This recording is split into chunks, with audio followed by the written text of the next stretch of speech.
تحریک آزادی کا مقصد کیا تھا؟ تحریر انیس فاطمہ احمد آل۔ بر صغیر پاک و ہند کی تقسیم سے پہلے ہندو اور مسلمان دونوں قومیں اکٹھی رہتی تھیں۔ انگریز تجارت کی غرض سے یہاں آتے تھے۔ رفتہ رفتہ انگریزوں نے اپنی حکومت قائم کر لی۔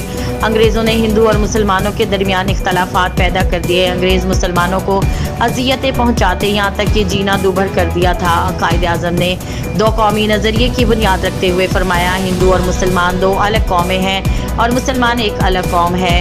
انہیں مکمل آزادی دی جائے۔ 1857 کی جنگ آزادی بھی مسلمانوں کے سیاسی اور معاشی آزادی کے لیے تھی۔ بعد ازاں سر سید احمد خان نے مسلمانوں کو سیاست سے دور رہنے اور تعلیم حاصل کرنے کی طرف توجہ دلائی۔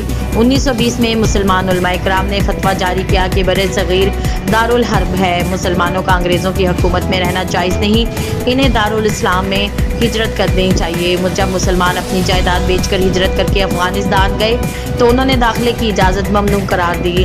اس وقت مسلمانوں کو مجبوراً واپس لوٹنا پڑا۔ مسلمانوں پر اس وقت سخت آزمائش تھی۔